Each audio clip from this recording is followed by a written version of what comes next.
Now Mordecai came to know of all that had been done. And he tore his clothes, put on sackcloth and ashes, and went out into the midst of the city, and cried out loudly and bitterly. And he went as far as the king's gate, for no one was to enter the king's gate clothed in sackcloth. Now in each and every province where the word and law of the king reached, there was great mourning among the Jews, with fasting, weeping, and wailing, and many made their bed in sackcloth and ashes. Then Esther's young women and her eunuchs came and told her, and the queen writhed in great anguish. And she sent garments to clothe Mordecai and to remove his sackcloth from upon him, but he did not accept them.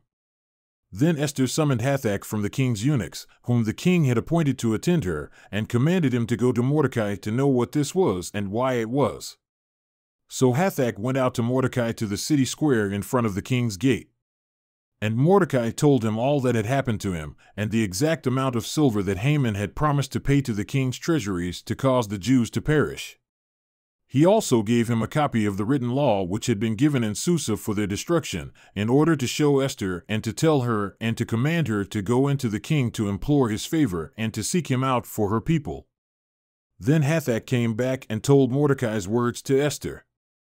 Then Esther spoke to Hathach and commanded him to reply to Mordecai, "All the king's servants and the people of the king's provinces know that for any man or woman who comes to the king to the inner court who is not summoned, he has but one law, that he be put to death, unless the king holds out to him the golden scepter so that he may live.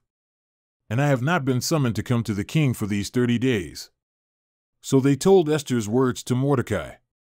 Then Mordecai said for them to respond to Esther, "Do not imagine that you in the king's house can escape any more than all the Jews.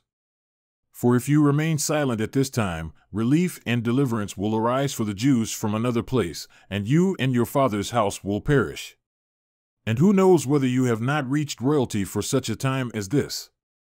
Then Esther said for them to respond to Mordecai, "Go, gather all the Jews who are found in Susa, and fast for me. Do not eat or drink for 3 days, night or day. I and my young women also will fast in the same way. And thus I will go into the king, which is not according to the law, and if I perish, I perish." So Mordecai went away and did just as Esther had commanded him.